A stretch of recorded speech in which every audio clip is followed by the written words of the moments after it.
South Carolina's Senate rejected a new congressional map Republicans had hoped would eliminate the state's only Democratic seat held by Clyburn for more than 3 decades. A procedural vote to end debate on the map failed after 12 Republicans joined Democrats to vote against it.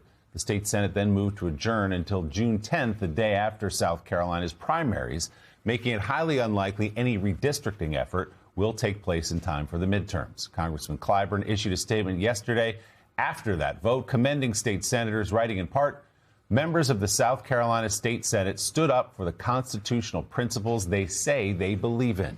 Join us now, the host of Politics Now on MS Now, Reverend Al Sharpton. He's president, of course, of the National Action Network. Rev, good morning. It's hard, first of all, to imagine South Carolina politics without James Clyburn, but it's even more difficult to imagine a state like South Carolina not having a majority black district. But now it looks like, thanks to a handful of Republicans jumping over the fence to vote with Democrats, that'll be at least pushed down the road for a while.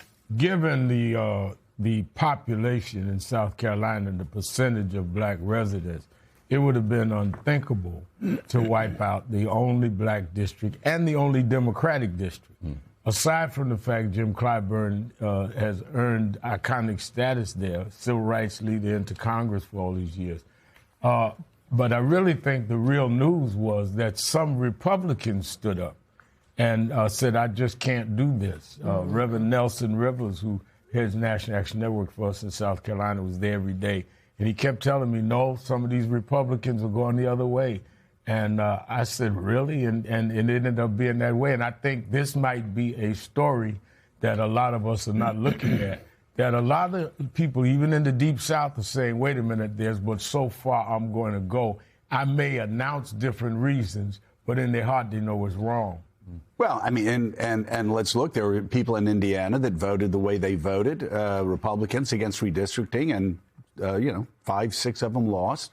So this actually was a profile in courage, making sure they didn't kick out a civil rights icon, a civil rights hero, just an extraordinary man, extraordinary leader, James Clyburn. That was again, we need to stop when that happens, like we did in 2020 when there were Republican election officials up in Michigan and in Georgia that actually stopped and said, wait a second, we're not going to follow you down this trail to destruction. And when people do stand up and do the right thing on the Republican side, we need to stand up and loudly say they did the right thing. The history of the civil rights movement was always reconciliation, and we had a small example of that yesterday. Some of them may have done it because they feel that their districts would have been impacted, but whatever the reason, they came to a conclusion that we benefit from, and we should be just as open and vocal about saying that's the right thing as we are the wrong, because the stories could have been, here's another reinforcement of the old South again. Right. And yesterday, the opposite happened in South Carolina. Well, and let's move to Alabama, where a federal court has blocked Alabama from using its newly drawn congressional map in this year's midterms. A 3-judge panel, which included 2 judges appointed by President Trump, determined the redrawn districts intentionally discriminate against black voters. Alabama's Attorney General immediately appealed the ruling, setting the stage for the Supreme Court to determine whether the maps can be used in November. So, Jeffrey, this has kind of been the rhythm of these things. The redistricting happens, the map gets changed, and then it's challenged in court. In the case of South Carolina, it goes to the assembly at the State House.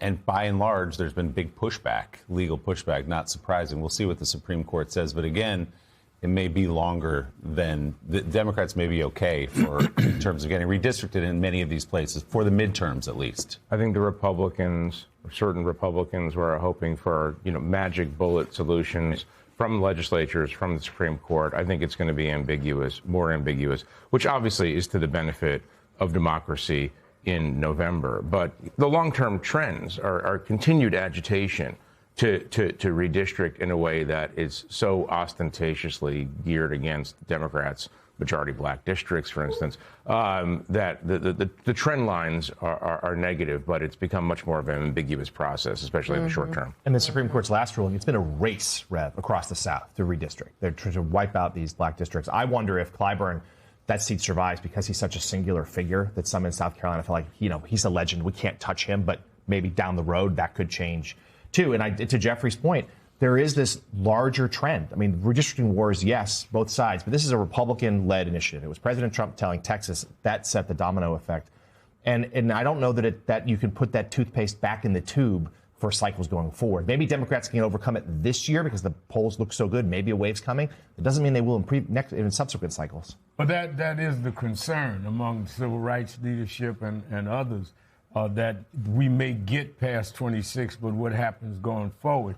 And my counsel is that we have to do what we did to get the Voting Rights Act and other things in the first place. It's not like someone woke up one morning and said, let's do the Voting Rights Act. We're going to have to organize, be on the ground, and do what needs to be done, and have allies. I'll never forget, I was lectured when I was a kid growing up in the movement that if it wasn't for Everett Dirksen and others, we wouldn't have got the Civil Rights Bill. So sometimes you've got to work with unlikely people to get to some results that's good for everybody. And you've got to be willing to do that while you don't compromise your stand.